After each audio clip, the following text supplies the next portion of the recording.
नमस्कार, मैं रचना शर्मा चढ़ती कला डैम टीवी देख रहे हैं सभी दर्शकों का स्वागत करती हूं। आप देख रहे हैं हरियाणा के समाचारों की शुरुआत से पहले एक नजर आज की मुख्य सुर्खियों पर।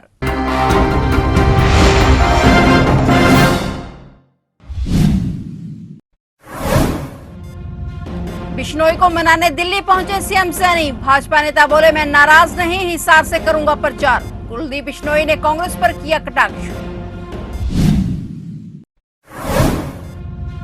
किसानों का रेल रोको आंदोलन जारी। किसानों ने सरकार को 27 अप्रैल तक का दिया समय। आज भी 63 ट्रेनें हुई रद्द। सिख स्टूडेंट्स के लिए बड़ा ऐलान, अब कमेटी के स्कूलों में नहीं लगेगी fees. Haryana Sikh Gurdwara management committee ने किया बड़ा ऐलान।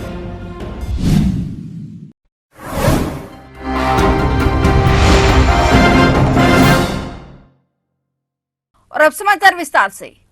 हरियाणा की हिसार लोकसभा सीट इस चुनावी माहौल में राजनीतिक उथल-पुथल का केंद्र बनी हुई है। वहीं लोकसभा सीट से टिकट न मिलने से नाराज चल रहे कुलदीप बिश्नोई से आज हरियाणा के मुख्यमंत्री नायब सिंह सैनी उनके आवास पर मिलने पहुंचे। यह मुलाकात दिल्ली में हुई। मुख्यमंत्री नायब सिंह सैनी से मुलाकात के बाद कुलदीप बिश्नोई ने कहा कि मेरी कोई नाराजगी नहीं है, मैं बीजेपी का कार्यकर्ता हूं। मैं जल्द हिसार लोकसभा में चुनाव प्रचार करने जाऊंगा। हिसार के साथ साथ अलग अलग लोकसभा क्षेत्र में प्रचार करूंगा। हम 10 की 10 लोकसभा सीटें जिताकर मोदी जी की झोली में डालेंगे। उन्होंने कहा कि मैं भी 29 अप्रैल को आदमपुर की रैली में आऊंगा और मेरा बेटा भव्य बिश्नोई भी आएगा। वहीं कांग्रेस पर कटाक्ष करते हुए कुलदीप बिश्नोई ने कहा कि कांग्रेस पार्टी का कोई सीरियस नहीं लेता। कांग्रेस पूरे देश में खत्म हो चुकी है। वहीं कुलदीप बिश्नोई ने कांग्रेस में जाने के अफवाहों पर भी विराम लगाया।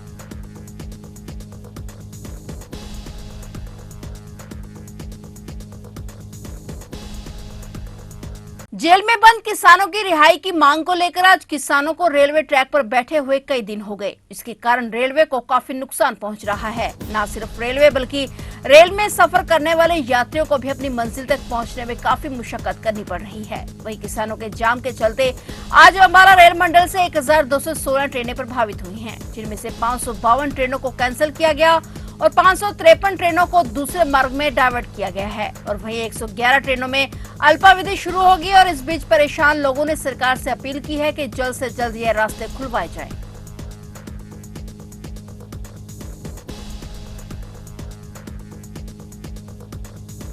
करनाल विधानसभा सीट के लिए 25 मई को उपचुनाव होगा। इस सीट से मुख्यमंत्री नायब सिंह सैनी चुनाव लड़ेंगे। इसके लिए नायब सिंह सैनी 6 मई सोमवार को नामांकन दाखिल करेंगे। गौरतलब है कि पूर्व सीएम मनोहर लाल खट्टर के इस्तीफा देने के बाद करनाल विधानसभा सीट खाली हो गई थी। अब यहां हरियाणा के मुख्यमंत्री नायब सिंह सैनी विधानसभा का उपचुनाव लड़ेंगे और मनोहर लाल करनाल सीट से लोकसभा का चुनाव लड़ेंगे। बता दें कि 13 मार्च को मनोहर लाल ने मुख्यमंत्री पद से इस्तीफा दिया था और इसी दिन नायब सिंह सैनी ने नए मुख्यमंत्री की शपथ ग्रहण की थी। विधानसभा में ही पूर्व सीएम मनोहर लाल ने करनाल से इस्तीफा देने का ऐलान कर दिया था। साथ ही उन्होंने यह भी कहा था कि करनाल सीएम सिटी ही बना रहेगा। उन्होंने उसी समय संकेत दे दिए थे कि वे नायब सिंह सैनी के लिए करनाल सीट खाली कर रहे हैं। बिना विधायक बने नायब सिंह सैनी 6 महीने यानी 11 सितंबर तक मुख्यमंत्री पद पर बने रह सकते हैं।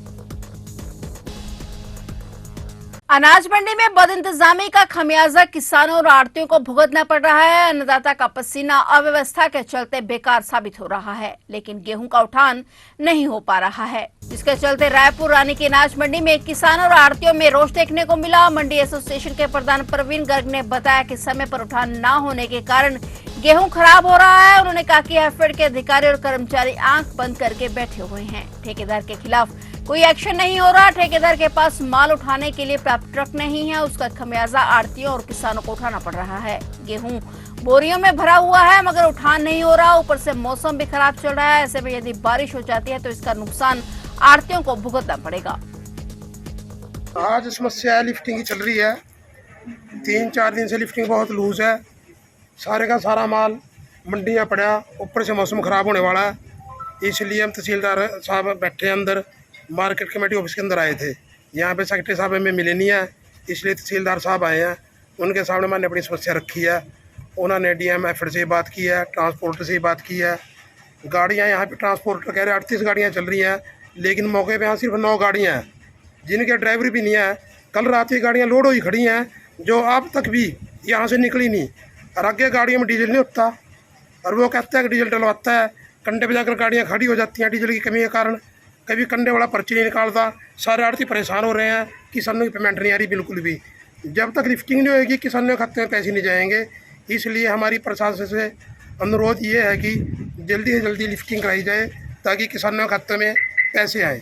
धन्यवाद। टैंक भी पूरा कर देता है वजन, और ये अब आगे आगे और शॉर्ट ले जाएगी माल के अंदर। इसका जिम्मेवार कौन होएगा?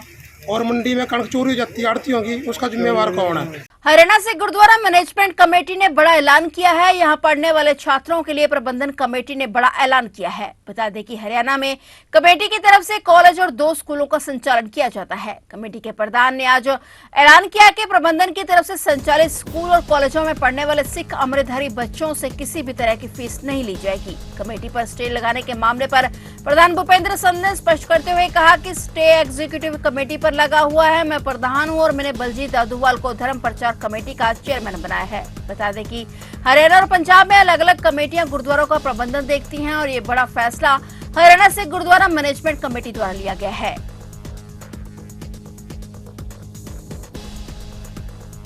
हरियाणा की नामी महिला पहलवान विनेश फोगाट के बाद एक और बेटी ने पेरिस ओलंपिक का टिकट कटाया है। रोहतक जिले की रहने वाली महिला पहलवान रितिका हुड्डा ने पेरिस ओलंपिक के लिए कोटा हासिल कर लिया है। ऐसे में घर और परिवार में जश्न का माहौल है। किर्गिस्तान में हुए ओलंपिक क्वालिफाइड राउंड में बेहतरीन प्रदर्शन करने वाली रितिका हुड्डा ने 76 किलोग्राम भार वर्ग में ओलंपिक का कोटा हासिल किया है। महज 8 साल पहले कुश्ती का शुरुआत करने वाली रितिका ने बेहद कम समय में ओलंपिक का मुकाम हासिल किया है, जो कि किसी भी खिलाड़ी का सपना होता है। आज उसी की बदौलत वे दुनिया की सबसे प्रतिष्ठित प्रतियोगिता में भारत का प्रतिनिधित्व करने के लिए जा रही हैं।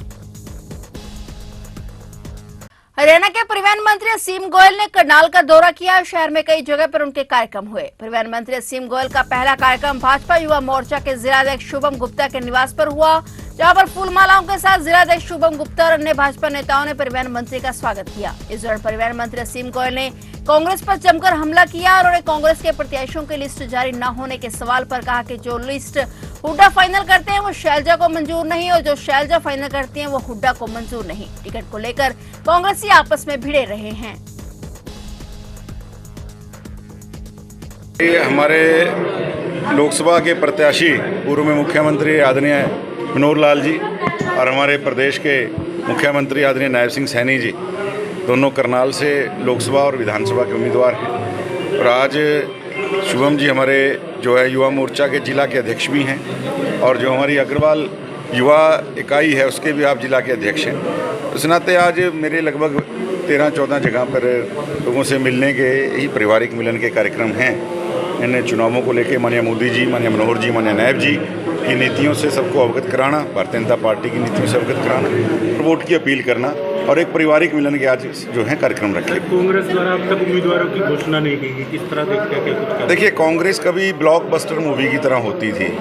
उनके टिकटों के लिए जिस तरह सिनेमा में ब्लैक होती थी ना, उनके टिकटों के लिए भी ब्लैक होती थी। लेकिन जो पुराने सिनेमा हैं सारे खंडर हो चुके हैं, मल्टीप्लेक्स का ज़माना है। और अब जिस तरह कांग्रेस की जो मूवी है डिब्बा बंद हो चुकी है, ना इनके किरदारों के ऊपर ना इनकी कहानी के ऊपर। 60 साल तक देश ने वही कहानी देखी। दादी ने नारा दिया था गरीबी हटाओ, पोता अभी तक उसको दोहरा रहा है कि गरीबी हटाओ, कांग्रेस लाओ। तो लोगों ने कांग्रेस को ही हटा दिया। और जहाँ तक टिकटों की बात है, मेरा मानना है जो हुड्डा साहब फाइनल करते हैं वो शैलजा जी को मंजूर नहीं है, जो शैलजा जी फाइनल करती हैं वो सुरजेवाला साहब को मंजूर नहीं है। उनसे फाइनल होती है तो किरण चौधरी जी और उदयबान जी बैठे हैं। और जो राहुल जी इसको पसंद करते हैं उनको प्रियंका जी पसंद नहीं करती। जिनको प्रियंका जी पसंद करते हैं सोनिया जी, और खड़गे साहब तो राष्ट्रीय अध्यक्ष के नाते हैं ही हैं।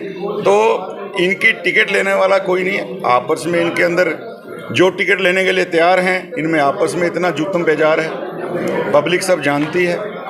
कांग्रेस इस मैं कहना चाहता हूँ लड़ाई के अंदर ना केवल मैदानी लड़ाई हार चुकी है, मानसिक लड़ाई भी हार चुकी है। हरियाणा के फरीदाबाद में पल्ला थाना क्षेत्र के नवीन नगर में आज यमुना के किनारे एक 12 साल के बच्चे का शव मिला। शव पड़ा देख लोगों की भीड़ लग गई और सूचना मिलते ही पुलिस और फोरेंसिक की टीम मौके पर पहुंची। बच्चे की पहचान शिव कॉलोनी के रहने वाले अमीन के तौर पर हुई है। शव बेहद शत-विशत हालत में था और परिवार ने उसे कपड़ों से ही पहचाना। शव को पोस्टमार्टम के लिए नागरिक अस्पताल भेज दिया गया है और पुलिस ने मामले की जांच शुरू कर दी है।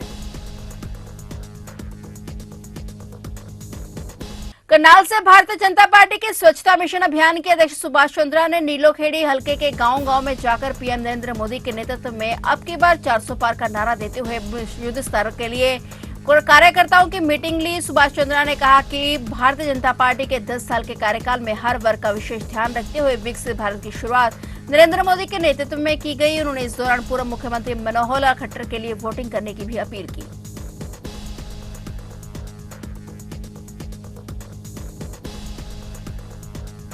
तो ये थे हरियाणा के समाचार और नए समाचारों के साथ फिर से हाजिर होंगे। तब तक के लिए देखते रहिए चढ़ती कला टाइम टीवी और मुझे दीजिए इजाजत। धन्यवाद।